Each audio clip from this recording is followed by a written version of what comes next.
All right, guys. Part 2, A Week in the Shop, episode 51. Let's do it.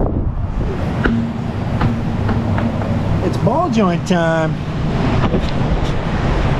Gonna have to get my little gasket tool and clean that wheel up a skosh so no one gets cut on the edge or something.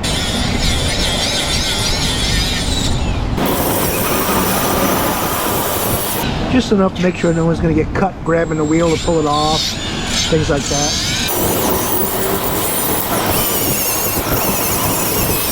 Really don't want to remove any more material, so you're taking a little damage.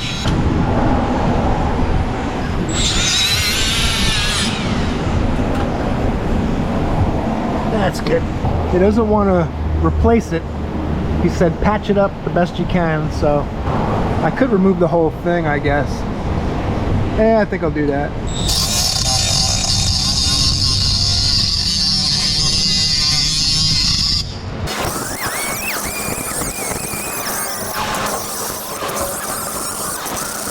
I think hammer and punch might do it from there. Let's see.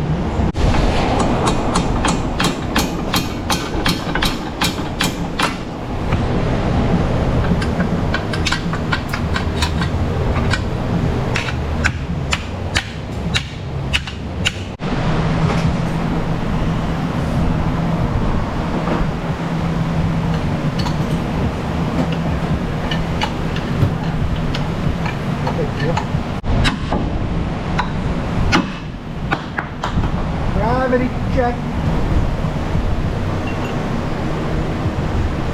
Now, the question is, do I sell my snap-on ball joint tool? And what one do I go with if I do?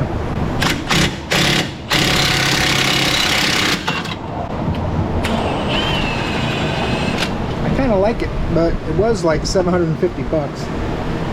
So I'd have to get a decent amount of money to sell it. I wouldn't sell it for less than probably 600 bucks.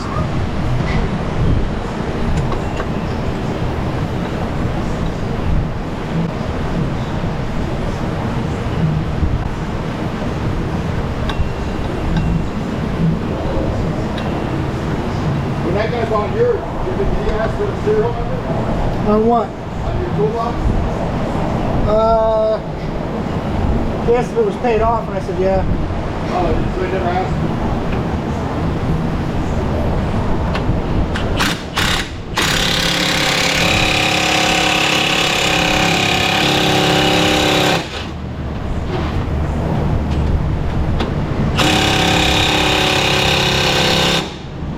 That thing is 530.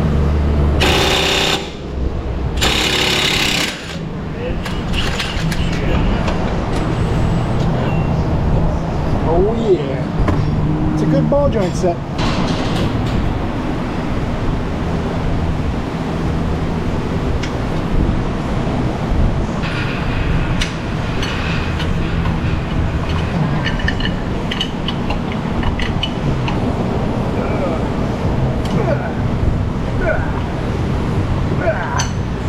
Yeah, that's tight.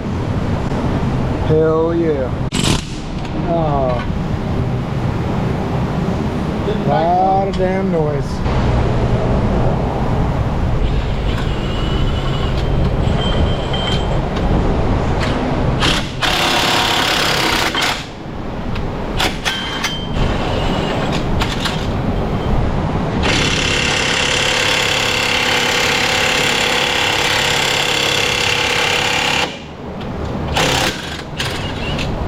Ta-da!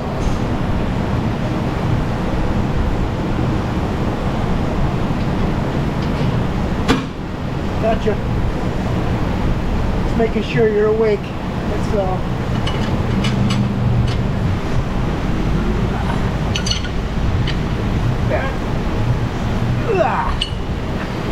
The lock nuts that come with these ball joints are terrible. I threw it out on the other side and reused the nylon one. But this side had an aftermarket ball joint with a different size nut. So I had to use the nut that came with this ball joint. And it's designed to destroy the threads as you put it on. And the stud turns in this ball joint and won't let you tighten it. So I went out, I didn't film it. I was a little too irritated for that. I put it in a vise outside and ran the nut up and down the old ball joint a few times. It still kept spinning. I finally had to wedge my pry bar in between the nut and the spindle and force the stud of the ball joint into the spindle better to get it to stop turning. 20 minutes to put the nut on because they wouldn't have spent 3 cents more for a nylon lock nut.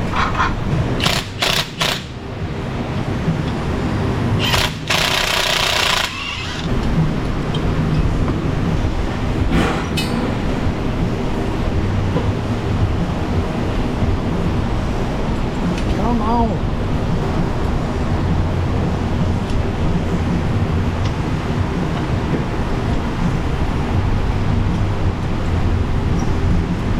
Got both sides in loose before I tighten either side. Now they're ready to go. It's a 14, not a 13.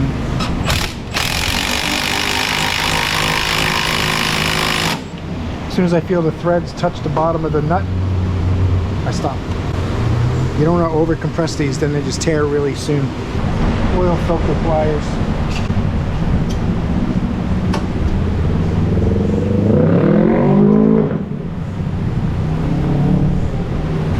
I think the guy has a problem with his muffler.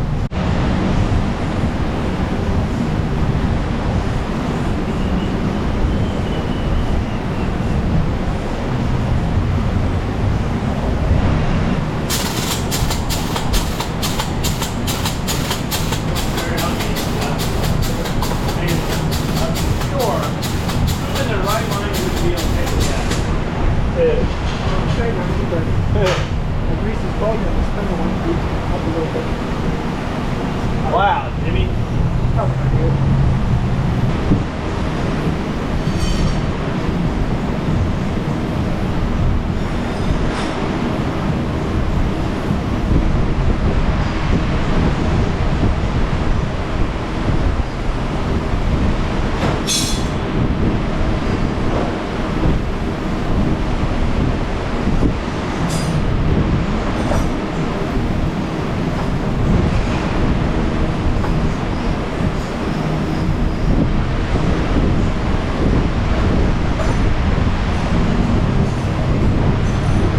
Alright, Thursday morning.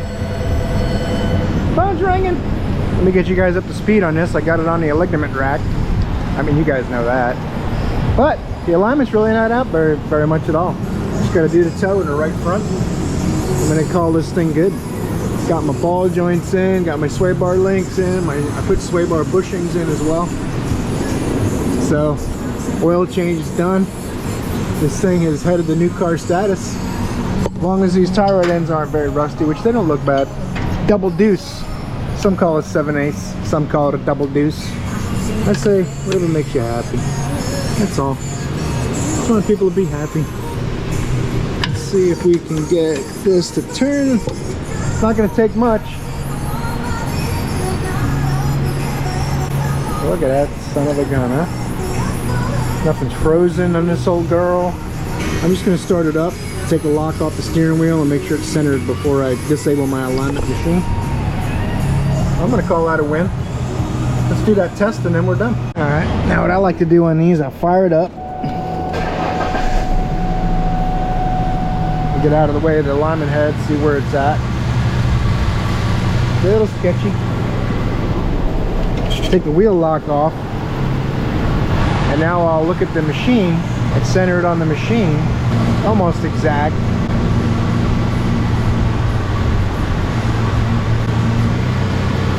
See where the wheel's at. There you go. Nice and straight. Let's take this thing for a drive. Alright, get you guys up to speed. I went to start my first vehicle. Today is Thursday, and my GoPro is dead. It turned itself on last night and killed the battery. So we're going to do 2 hub bearings and a left axle on this GMC Envoy Denali that I had looked at, I think it was Tuesday. So that's where we're at right now. I got this apart, and luckily this is a cast iron knuckle, so the hub bearing came right out. It wasn't a big deal. The splash shield didn't make it though. I'm not going to reuse the splash shield. It's not worth it. It's hanging on by a thread and it's stuck to the hub bearing. I'd have to try to chisel it off without breaking it the rest of the way. and I tried to get them to get a splash shield for it, but they said it would take like a week. So we're not going to do it. We're just going to leave it off. I'm not sure what you guys up north do on these rust buckets. If you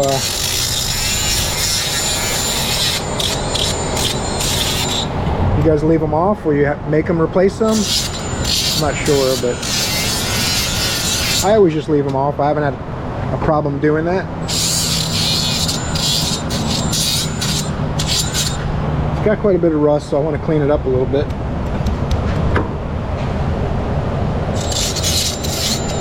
Not terrible though, surprisingly, for cars from Rhode Island. Waiting on my parts to get here though, of course, as usual. You guys probably are in the same boat, I guess, if you're mechanics. If you're just a customer watching some of my videos, you probably see where we're complaining about parts and we're getting more defective parts than ever. So it makes our job interesting. But all you can do is keep rowing, because you don't want those banjos to get any closer than they already are. Alright, let's go finish up the, I gotta road test the Mustang still. Since I'm waiting on parts, I might as well do that, right? Parts are here. I had them stuffed over on the side. I didn't know where they were. They were here all along. They just weren't in the places where we normally keep our parts. I guess they're a little heavy, so they're in a different spot. And we're gonna try to get these out of here. These things are, the plastic and the rust somehow are stuck together. That's not normally what happens.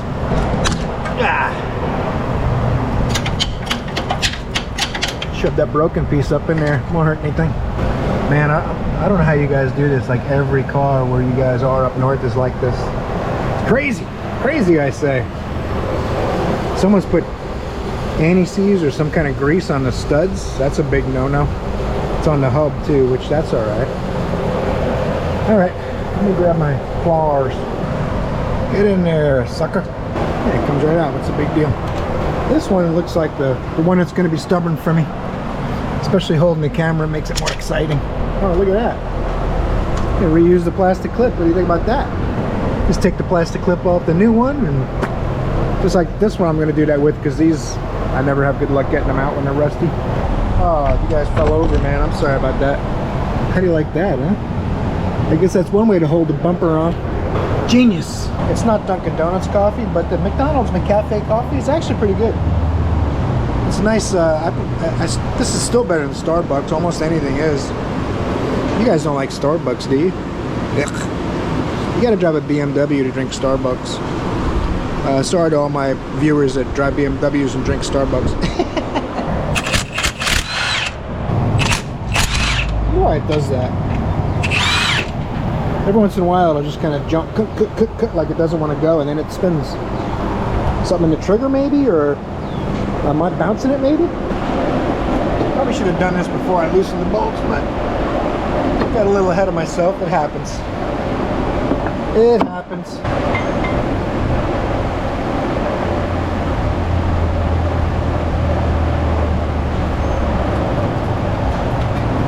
Look at that thing. Now you'd look at that and you'd say, that's never coming off. But the other side came right off. I don't want to jinx myself. I'm also doing the axle on this side too. It would be really cool if the axle fits through the hole in the hub. See what happens. That makes me sad. That can of Deep Creep has been with me for almost a year.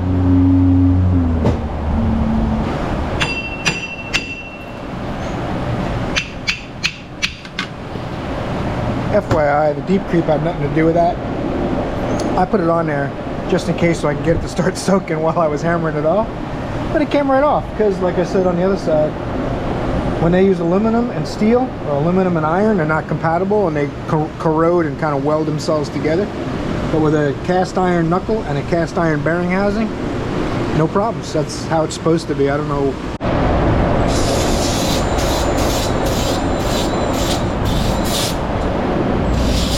You don't want to get too crazy with this, because you can't take that out of parallel and make things not right.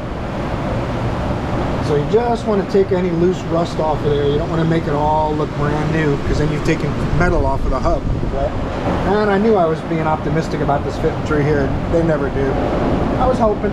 Now I got to try to get this upper ball joint apart and get the knuckle out of the way so I can get the axle out. Let's try the open end just for fun. Seems okay to me so far with these gear wrenches. I can honestly say, obviously, they're easily worth what I paid for them. This is not a pry bar or chisel, just so you guys know.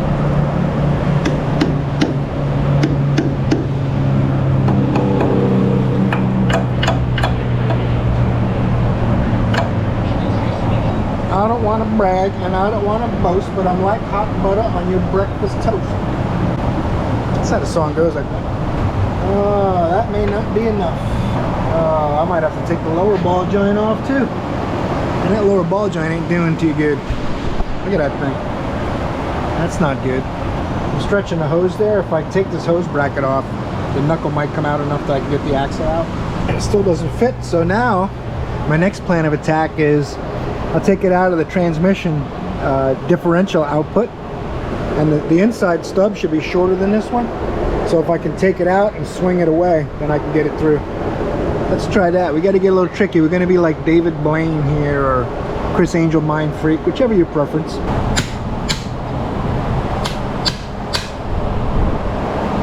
Alright. If we were tricky enough, it'd be like that.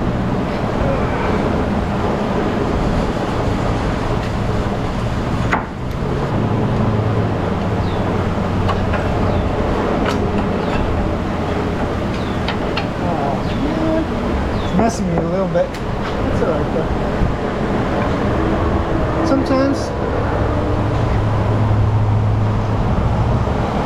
it's all about the dance, that's all. Sometimes, ta-da!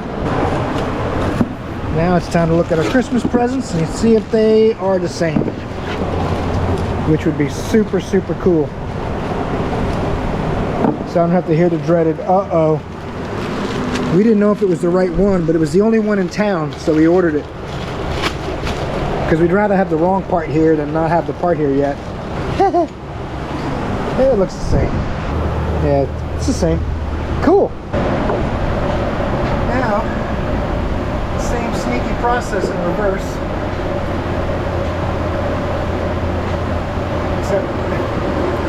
Except we gotta be a little more patient because this is the new one. So we don't want to hurt anything.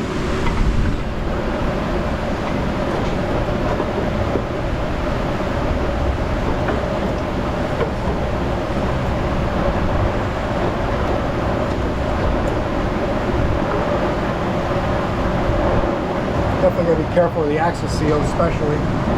So we show this thing a little love. Just got to top off my differential fluid a little bit. I didn't lose much, not even like a half an ounce, but I'll still check it just in case. It's trickling out of the axle seal while the axle's out, so it's full. But still got to take a look at it. Last thing you want to do is do this kind of repair, and a month later they say there was no fluid in my differential. You worked on it last.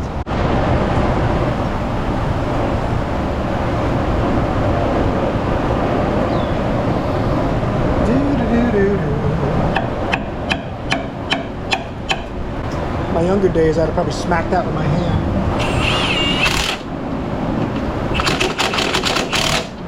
It's weird that it does that bouncy thing with the trigger. Once in a while.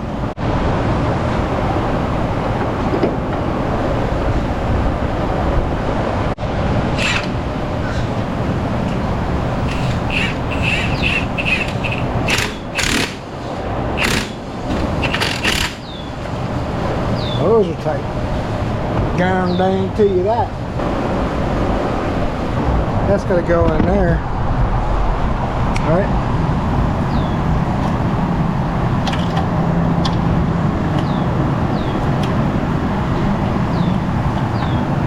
That one goes there.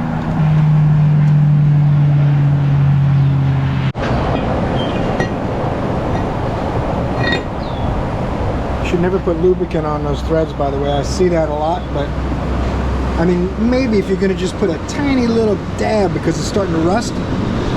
But honestly, you shouldn't put any at all. If the studs are that bad, it should really be replaced. I know customers won't want to hear that, But that's the truth. That's how you do it right? That's our goal. Because you'll end up over torquing the wheels with lubrication on the studs. You can do it if you adjust the torque specs, and everyone who works on it after you knows to also do that, but most people don't know that. It's like when you do cylinder heads or head gaskets, and it tells you to use engine oil on the threads. It's because that's how to get the correct torque spec. They want the threads lubricated in that case, and the torque spec compensates for that.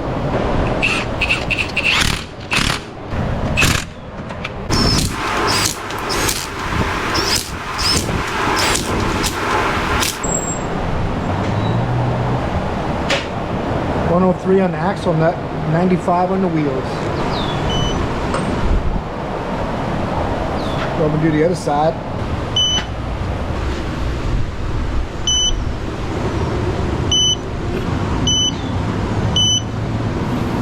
Really liking this torque wrench.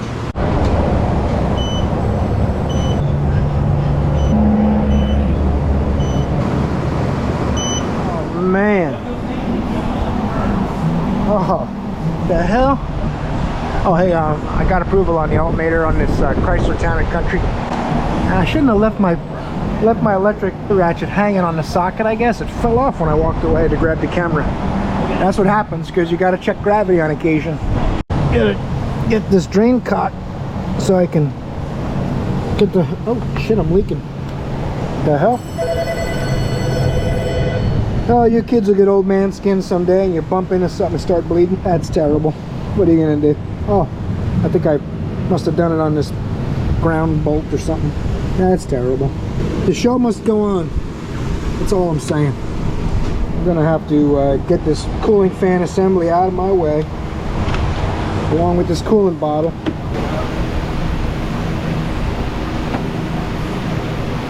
There you go. This goes in the slots, that's all.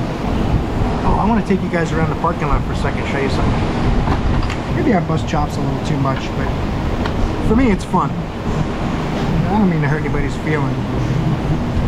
I just find things funny, that's all. Little safety catches holding his fan shroud. On a little walk, I figured it might be entertaining. I always bust chops a little bit, but you know, because it's fun for me. And I don't want to make you guys mad that seem to really like Chrysler and Ford and Nissan and stuff. But if I show you a little bit of the parking lot here, we got Dodge Caravan, we got a Nissan, a Land Rover, a Jeep, a Ford, Mercedes, Ford. Prius is sold, ladies coming to get it soon. And I'm working on a Caravan in the shop right now. And I already fixed the Ford. So, I just think it's funny. I'm not gonna say better or worse, they all break, but I have my preferences based on what I work on. And that's basically how I make my decisions. If the field was full of GMs and Toyotas... Stop videotaping our junkyard.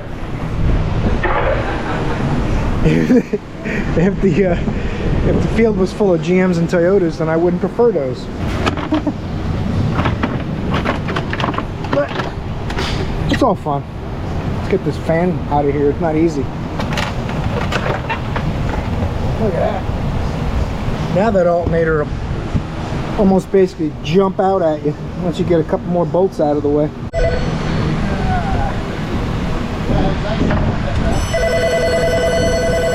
Phone's ringing. 2 bolts on the top. A stud comes out towards the front with a nut on it. It is a tight squeeze against the radiator. You're gonna have to rub it on the radiator to get it out. Just be careful they don't hit the tubes. If you put little marks in these cooling fins, that's okay. You just don't want to damage the tubes that are about an 1/8 inch below them. The other trick is to sneak this down there and get it on the stud. They tell you to take the stud out, but you don't really have to if you're sneaky like me. Just saying. You guys are probably pretty sneaky too. You gotta kind of find the stud down there.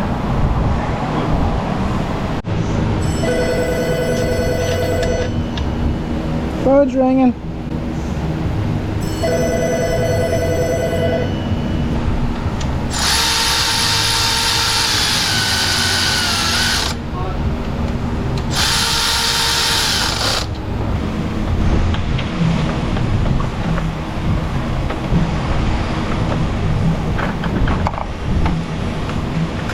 You wouldn't think that little wiring connector would be that strong, would you? That is, everything sits in slots. It's another erector set. Legos, whichever you like. I like them both. And when you put it back in, you got to make sure this little snap comes back over so it won't lift back out, right? A couple of electrical connectors. You can hear it, little clicky doodle. All right. Overflow bottle, serpentine belt, and the nut goes on the bottom. Top off the coolant.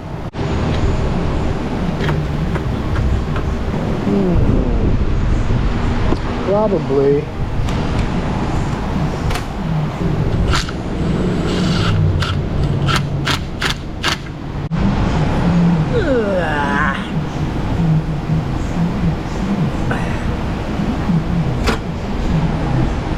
Icon gear wrench, get it done. Oh, yeah.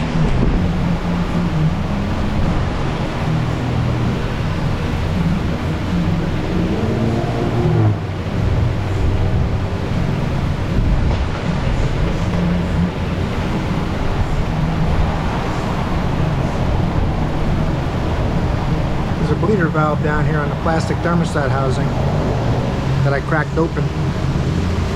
Make sure I can get most of the air out. I'm gonna run it to make sure I purge any remaining air out of it. Alright, I got coolant. That doesn't get very tight, just tight enough. It doesn't vibrate loose. It's all plastic, so. Alright. Not getting any more air when I squeeze the upper hose. Should be pretty good. I added quite a bit more coolant than I took out. And the overflow is empty, and it's got a new water pump and thermostat on. I'm not sure who did that, but it looks like it might not have been full of coolant. The moment of truth though is to start it and see if it's charging.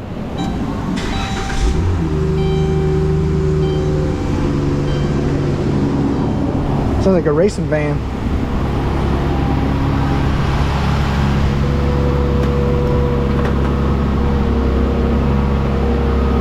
I hear some charging noises. I think I am going to get new leads for these, because right now I have no way to hook up my probe, because these ends don't allow you to hook it to it. I think I need a banana plug. But anyway, see if this thing's charging. Ta-da! I won a prize. Alright guys, this here Chrysler Town and Country. It's all fixed. It's like a brand new car now. Nissan from the other day with the transmission leak. We're gonna replace these cooler lines. They got me 2 of the 3, so I'm gonna make do with what I got. This one here that's leaking, they got me one that kind of looks like it. I think that's it. It's kind of tweaked a little bit differently, but it'll be fine. It'll work. I'm just stalling. A lot of tranny fluid in there. I don't want to stick my hands in it. Although it's really only mineral oil, it won't hurt you. Except in California. Hurt you in California. That is the only, I don't know if you guys can see that on camera. That's the only clamp that's a little bit of a bear at the top here. Probably supposed to take the battery and everything out, but trying to get her on the road as little money as possible. She's obviously got no money. Kind of like the lady with the ancient Land Rover. We did some work for her and she brought it back saying, now it leaks oil and coolant and never had any problems before I brought it in. So typical customer driving an older European car with no money. Alright, I put 2 quarts in it already. Got a little quieter. I'm guessing it's probably going to need another quart, maybe 2. I don't know how it drove into the shop. Yeah, it's not too bad. It's right around the full line. That's good. That's why I drove in the shop. It's 2 quarts low. That's, for most vehicles, that's about the cutoff. 2 quarts low, they tend to not move very well. Toyota got some kind of contraption on the brake pedal. You guys ever seen that? Maybe it's some kind of handicap setup. They can't use their foot to brake. Kind of strange. I've seen the contraptions on the steering wheel for your brake and gas, where you push forward to stop and pull back to go. But I haven't seen that. If you guys know what it is, let me know in the comments. It's a fairly new Toyota Yaris. Nissan's been running a while, no leaks. Everything's good. Peachy keen, jelly bean. I'm going to go ahead and clean up the brake clean, get the wheel back on there and take it for a quick spin. Taking it on the lift a little bit keeps the car from rocking while you torque the wheels. Aha! 2 brake pedals. Whoa, cool racing slicks, bro. Chevrolet Tahoe. Looking like it's going to be a transmission type of issue. Customer states, I was driving down the highway and all of a sudden it stopped and it wouldn't go. We said, does the engine run? He said, yeah, but the car won't go. The engine revs up and the car won't go. Well, that's bad. The battery is stone dead. That's terrible. He's got multiple problems. Dead battery, probably a bad transmission, or lost all the fluid. All right. Let's go ahead and get the jump box. See what the tranny fluid looks like and get the jump box. How about both of those? Maybe when it cools off, it goes now. That's a symptom of a bad transmission pump. Ah, something's happening.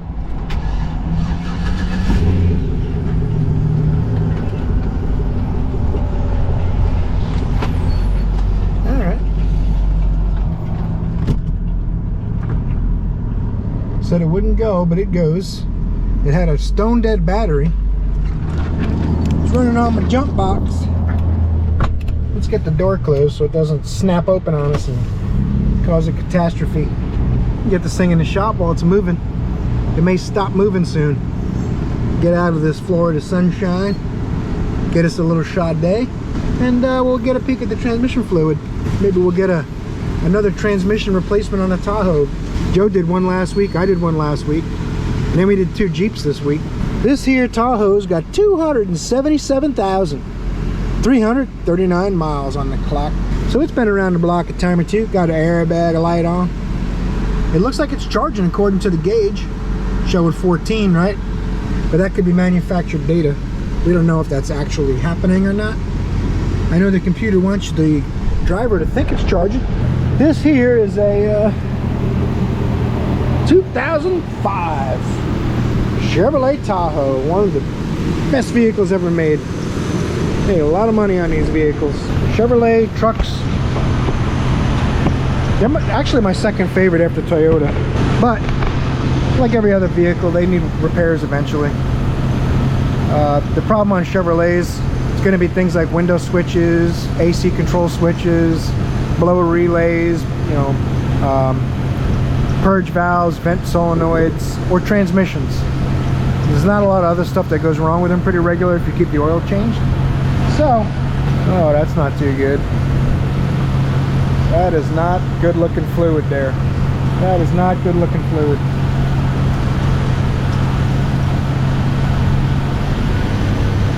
Someone has, that's where the fluid is.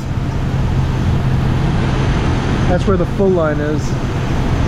So someone's put about 3 quarts of extra fluid in it. So all we got to figure out is why the battery's dead and why the customer said it stopped moving on the highway, but it drives into the shop. I'm gonna let it heat up. I'll probably drive it around the building and see if it'll stop going. And I'm gonna throw my voltmeter on there to make sure it's charging. I don't know if the key was left on and that's why the battery's dead or what. Let's take a look, see if it's charging real quick. Charging.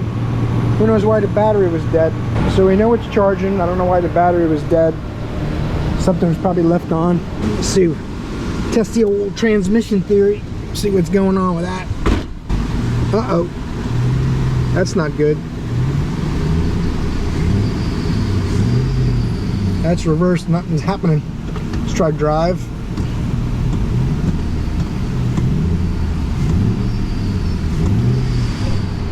Well, my predictions was correct. He's going to need a transmission. And he needs tires and something wrong with the airbag and the belts are squeaking. And I'm not sure why his battery's dead. That makes me a little sad. I mean, it's good work, but I'm not so sure if they're going to want to spend the money to fix it up. But we can find, oh, we changed the oil on this last time. It says next oil change is due at 261,000 miles on it. And now since it's got 277,000, so he's yeah, he's only 16,000 miles overdue for an oil change. That's all right. All right, let's stop horsing around. Needs a transmission. Let's go up front and tell them, and we'll add to this video if they want to fix it. Not even any use going any further. It drove in the shop and it got hot. Now it don't drive anymore and the fluid's 3 quarts over. Real simple on this one. I'll probably get some guy, some troll that'll say I'm a parts changer, but whatever. If you don't know what you're talking about, you feel pretty brilliant. 2014 BMW X3. Customer states my power outlet doesn't work. Got my test light. Got my test light tested.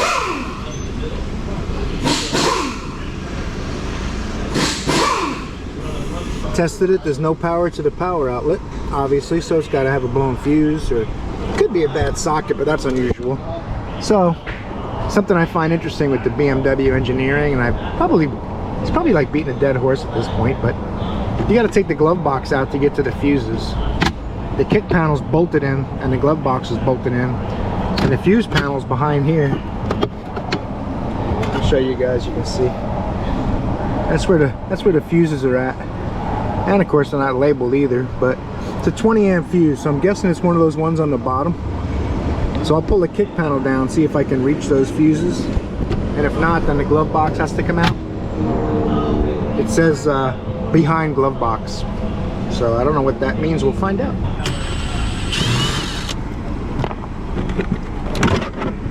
Ta-da! Okay, you don't have to take the whole glove box out. You just take the kick panel down, and now you can see your fuses. So I'm going to put my test light on that 20 amp, see if that's the right one. There's a couple different sizes of them, of course, too. There's a screw in the bottom of that junction box, or fuse panel, whatever you want to call it, and the screw is loose.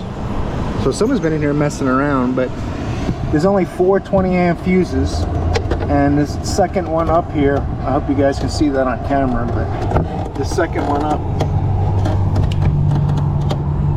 right here, that's the power outlet fuse, because it was there's no way to test it because it's a really cool looking fuse with no way to put a test light in the end of it. So I just yanked it out of there and put a new one in to see what would happen, and without touching the sides, I got power now. So, piece of cake. One fixed BMW power outlet. And don't plug anything shorted in again.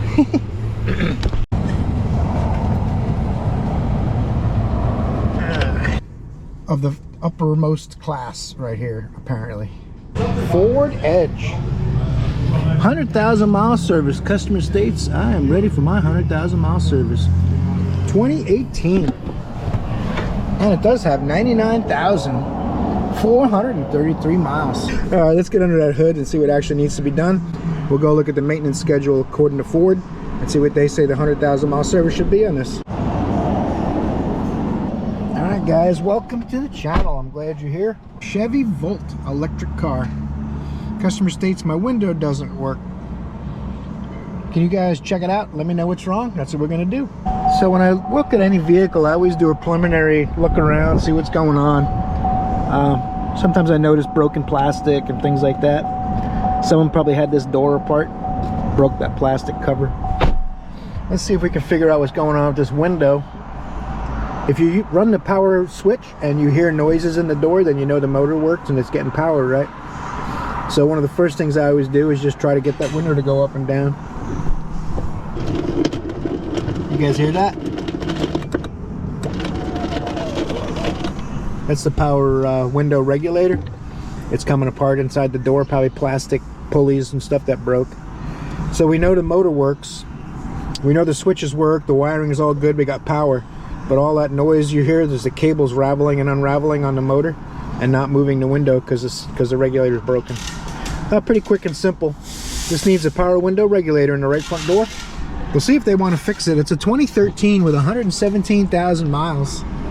They brought it in with 19 miles left in the battery, apparently. We don't have to drive it too far. We don't have to road test the power window. So we'll let them know up front, and we'll continue this video if they want to fix it. Alright. It's my third waiting customer. Can you take a look at her brake lights real quick? Okay. Bulb's out. Brake lights are fixed. Little pin goes into a hole in the body, and then two screws hold it on. Pretty simple.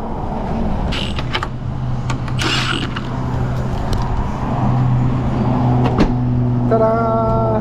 Veloster. 78,000 miles. Oh man, this thing reeks of cigarette smoke. Ah, that's why. Nice. How to devalue your car in less than one pack. Alright, we're going to do spark plugs, coolant drain and fill, and customer wants an oil change even though it says it's not due for 5,000 miles. So he wanted to take care of it all together instead of waiting on the oil change another 5,000 miles. Not my money. They want AMS oil too, so the good oil. That oil can actually be pushed a little further because it's like the best oil you can buy. I've done oil tests and AMS oil wins every time. But there are other good oils. That's not saying it's the only option, but it's also very expensive. So Mobil 1, any of the good synthetic brands are very good, but AMS oil wins the competitions hands down. So it's like the snap-on wrench versus other wrenches. This is how AMS oil is. Real expensive and real good. This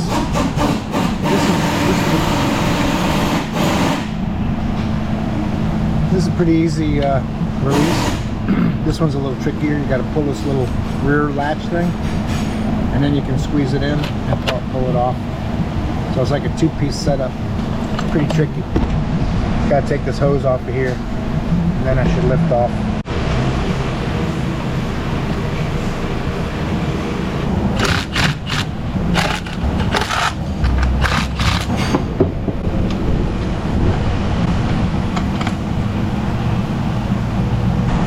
A little dielectric on these because they're dry.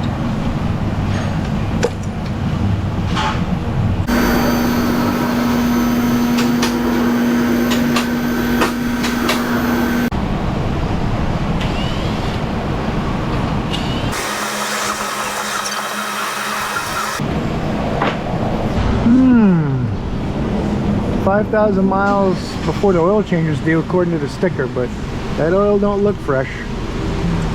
I'm assuming possibly that the last place that changed to put AMS oil in and put like a 20,000 mile interval or something ridiculous, because a lot of people don't realize even if the oil doesn't break down, it still stores carbon from the combustion leakage that happens along the piston rings. So the oil contains a lot of carbon, and that's the main reason for changing the oil. Usually you take it out before it breaks down.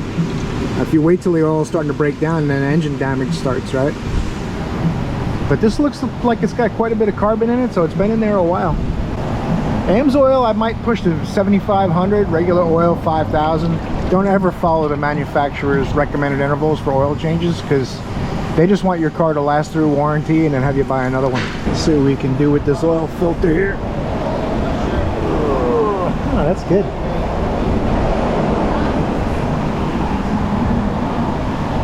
I see a lot of guys use sockets to tighten oil filters. Tighten them by hand, guys. I mean, pretty tight, but you don't need tools to tighten an oil filter. It's over tight if you use a tool. Gasket's quite a bit compressed, so we'll definitely change that. See, the new gasket sticks up quite a bit above the metal. Better. Ah, that's good. 7s hold that on, but 5.5s hold this on. But this is in front of that, so shouldn't this have bigger screws than the back part? I don't know. Just makes sense in my head. I'm no engineer, what do I know?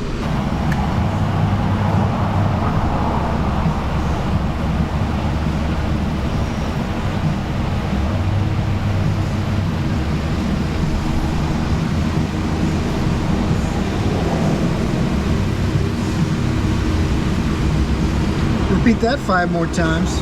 I was watching a video where a guy said you shouldn't pre-fill an oil filter because you risk getting contaminants in the oil filter. It's going to be unfiltered when it goes into the crankcase. What happens while you're filling the oil in the first place? When you have the engine open, we're just transferring the oil into the container. I know it goes through the filter from the pan first, but it's a little bit silly to think that you're going to get a bunch of dirt and debris in the filter because you pre-filled it. The real argument is whether you need to go through the trouble or not of doing it. I don't think it hurts anything to pre-fill a filter for sure. Just a matter of, can you justify even doing it? That's the real discussion.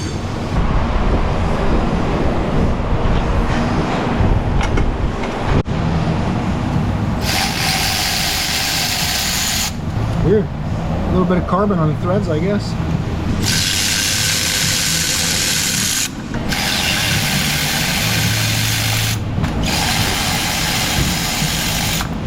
I've mentioned in my other videos, but some of you guys might not have seen them. This is normal on the spark plugs. Everyone thinks it's a combustion leaking plug.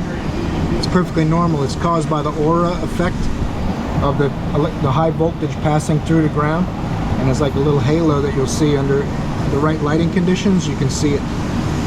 It's actually perfectly normal. The older the plugs get, the easier it is to spot this and the darker it gets. How tight to go? A little bit of dielectric. Just a dab.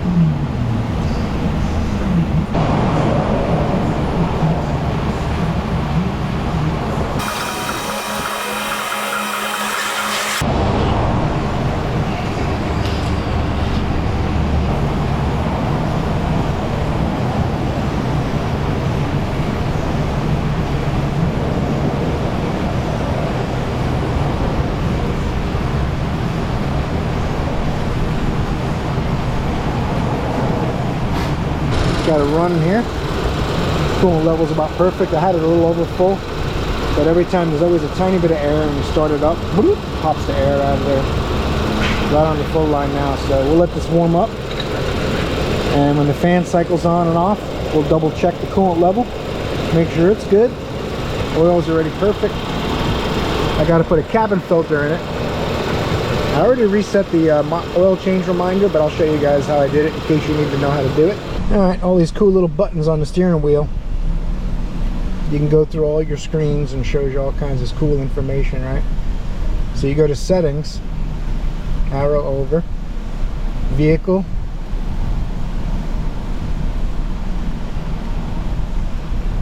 oil life reset. When you go into that, it shows your remaining life 100%. Hold OK to reset. Obviously when I started it was at 0, and I held OK to reset it. Okay, I popped these little tabs up out of my way to pull these catches out, but then it's stopped by the hydraulic, the thing that makes the glove box feel nice. I forget what it's called. Damper. To pull that out, it looks like the cabin filter's back there. I haven't looked in Identifix to be sure yet, but I'm just kind of working by braille here, figuring it out. If you lift up on this inside the glove box, then you can slide the dampener out the side and open it the rest of the way. And this should pop out of here. There we go. Cabin filter. Whew. Look at that thing, huh? Thought I recommended that. And there is a direction to these, so it'll fight you a little bit because it's so floppy, but definitely don't want to do this with the engine running. Not that it'll hurt anything, but the blower fan will make it a real bear to get this in and out, because it pushes on this filter pretty well when it's running. And if you have two hands and you're not holding the camera, it goes in a little easier than that. So make sure you get this latched in there good. You want to hook this into your little catch. These will just push out of the way, and now it's caught back on these again. See, when you take that out, boom. Let it run a little while longer now. So I'm going to take this thing for a drive once the fan cycles on and off, and I make sure I get hot air out of the fan. If I get hot air out of the fan when the fan turns on, and actually what you can do too, if you leave the AC off, you let the fan turn on, you should feel hot air, and then the fan will turn back off. Then you'll know you got a full heat cycle, and you know there's no air left in the cooling system, because the fan won't turn back off. If there's air in the cooling system, the fan will keep running.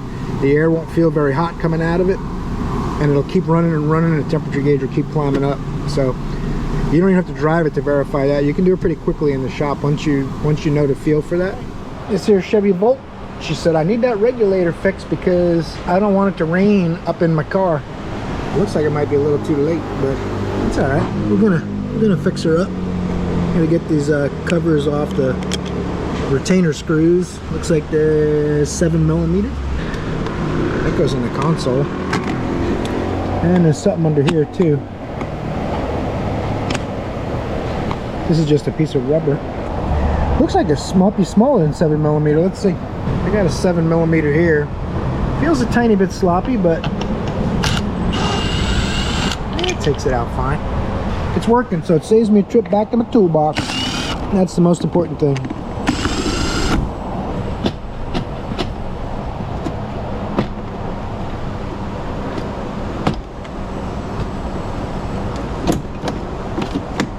cable for the door handle. Snaps in this little bracket here.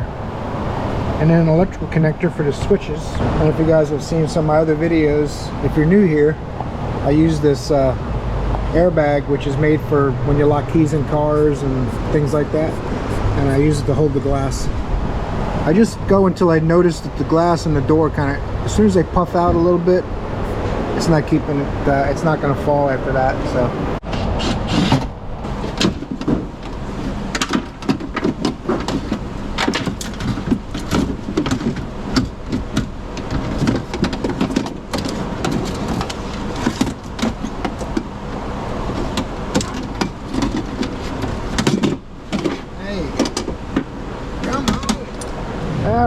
Regulator's not here yet, so they pulled the Chevy Malibu in my bay and said the customer says he needed 2 feet to stop and he heard a grinding noise.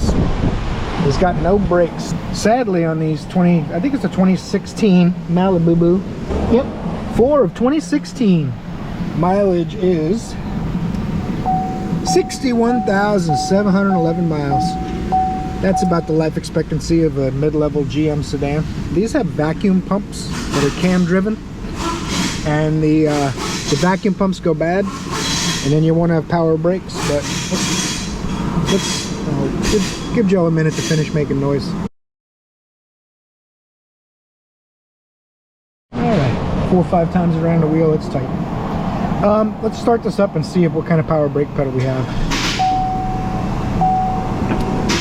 Oh yeah, we got none. We got no power brakes. Check engine lights on. Well, oil change is due at 62.6. They're at 61.7, so it's only 900 miles away from needing an oil change. So it probably has some oil in it. Got low tire pressure. It's definitely got a little bit of a rough idle deal going on.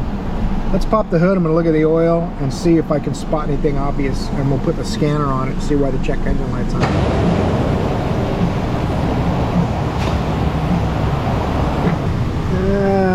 Stick a vacuum gauge on there, see if we got any vacuum, and we probably won't. And then what you probably have to do on these, I believe the last time I did one, they told you to take the valve cover off and check for damage, but you can also just pull a vacuum pump out of the back, which requires removing the battery and some other things. Pull it out and then look to see if the cam's been damaged, because this has like an ear on it and the cam traps it, and the ears break off the cam when the vacuum pump locks up. And it makes a heck of a racket. Sometimes it sends metal into the engine, but it definitely damages, phone's ringing, the vacuum pump and potentially the cam. So you got to do the phone is ringing. You got to do a visual basically to see how much damage has been done. If you're real lucky, it's only a vacuum pump, but I still got to put a vacuum gauge on it and see. It could also be a booster, which is not very common. Uh-oh. Show you guys, because you can't feel it like I can. No vacuum. So it's got a bad vacuum pump at the very least, and like I said earlier, we'll have to open it all up and see if there's any damage been done. See, I don't want you Ford and Chrysler fans that watch my channel to be upset with me, because I joke a lot about Ford and Chrysler. We fix Chevys too, you know, just so you guys know. They all break. It's not as funny, but it's true. Auto detect, see what kind of codes we got. We got codes. We got PO121 throttle position sensor 1, PO506 idle speed low, PO556 brake booster pressure sensor, which it's acknowledging it doesn't see brake vacuum from the engine pump, vacuum pump. P1101 intake airflow performance, P2097 post cat fuel trim system high limit. Now, because the vacuum pump's not working, some of these codes can be related to that. So what I'm going to do basically is record all these codes, then clear them, and then let them know up front about the vacuum pump, and then we'll take it from there. The vacuum pump's an obvious fault and could be causing some of these problems, so rather than jumping through hoops on all of these other codes, we have to fix what we know is bad, clear the codes, and see what comes back. If we do the repair, then we'll show you that and continue the video on this car. Ah, it's a fine high-performance automobile. It's the finest German engineering available to the world. Something like that. I don't know. My German accent's not that good. It needs work. Customer states with this Mercedes that the ABS light is on. He wants to know why. He says he doesn't want to spend a lot of money. Can we figure out what's wrong without charging him too much? This is a 2012 Mercedes Sport Sedan. I'll tell you guys how much I like these European cars. That's the model. Same as a Chrysler. That says a lot. Well, the dash says ABS, stability, EBD, and it's got the ABS light on. But when you look through all the modules, I'll show you what it looks like. When you look through all the modules, there's no ABS anywhere. So you keep looking. Distronic, Parktronic, backup cameras, radar. I mean, it goes on quite a while. All the potential modules. But the module you want to look in when you have a problem with your ABS is your electronic stability program, or ESP. So you would think the dash would say ESP since there's no ABS listed. But trust me, it's in the electronic stability. It's got quite a few codes. It looks like left front wheel sensor implausible is the primary problem. C110100 and C110200. Left front axle RPM sensor implausible. And this C327100, implausible value of RPM sensor on one of the front wheels. And the C326600 is a consequential fault. So there's big consequences in that fault. That one's current and stored. These are all stored. Now, almost every one of these sensors is going to lead me to the left front wheel speed sensor, a bearing or something like that. So before I get too crazy, I'm going to record these codes. I'm going to lift the car up and I'm going to take a look at that left front wheel and see what the wiring and the connector looks like and all that. And then I'll probably turn the wheel with the key on and see what happens in my graphing data with the wheel speed. Alright, the wiring and everything looks good. It's all plugged in. I don't feel any play in the wheel bearing. There's quite a bit of rust on the rotor where the pad's not wearing evenly. It could be a factor of rust in the reluctor wheel, but we'll turn the wheel here and we'll see what it does on here.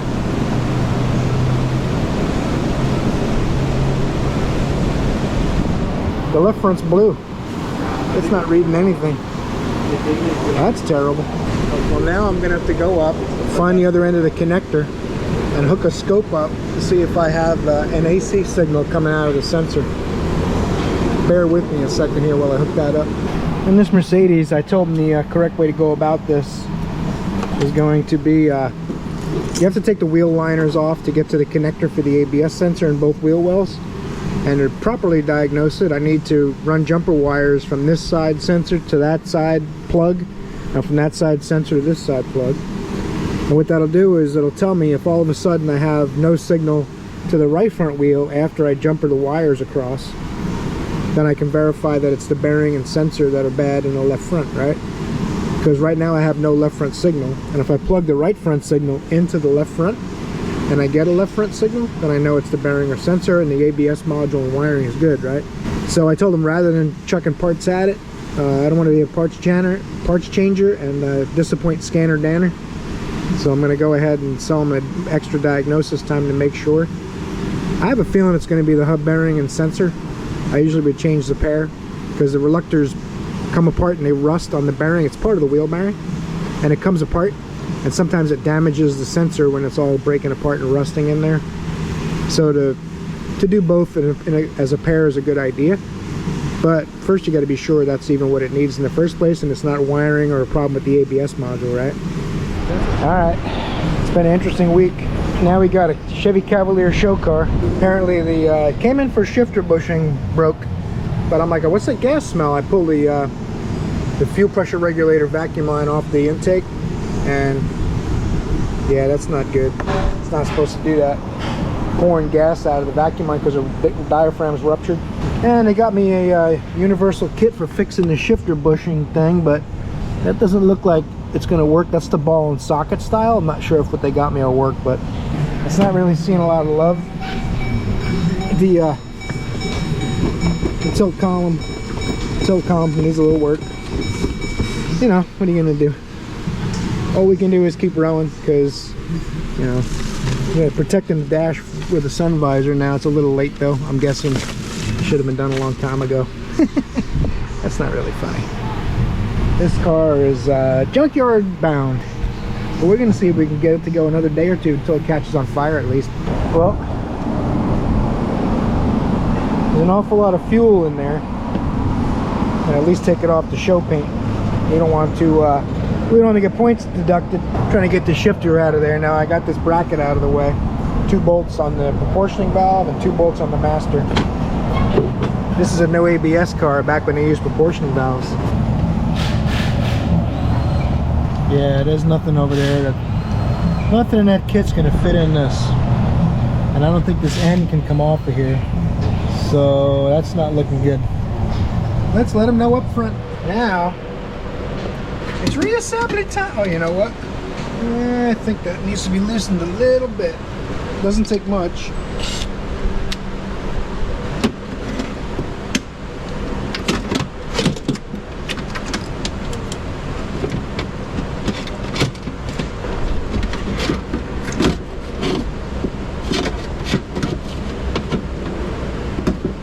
Definitely don't want to drag your hands up any of this metal. Ooh, that stuff is sharp.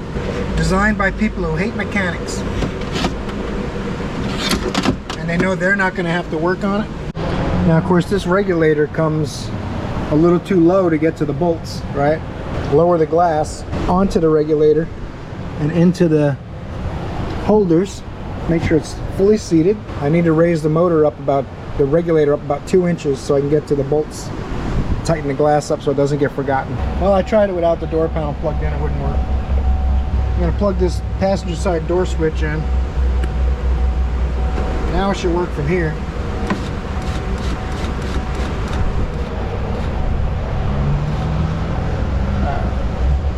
I'm just gonna leave it plugged in because it's such a bear to plug in. Tighten these screws up. Took them so long to get the part that now the sun's starting to come in here, but what are you gonna do? Okay, the regulator, the bolts are all tight, the 2 window bolts are tight. This door panel's going on. It's a little spring loaded, kind of strange. Now hook this back on the door. Make sure you get your little lock knob in place.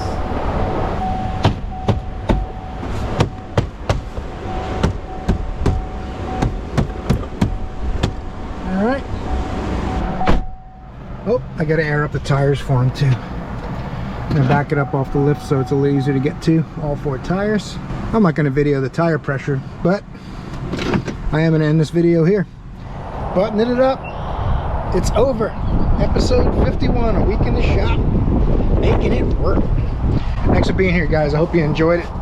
I had fun. A little bit stressful at times. There was some really unusual things to work on, but we made it happen. We made it work. Episode 52 next week, starting Monday. Make sure you torque the like button for me. Subscribe if you want to see more automotive and tool related content. Appreciate you guys. I'll see you in the next video if you subscribe. You guys are awesome.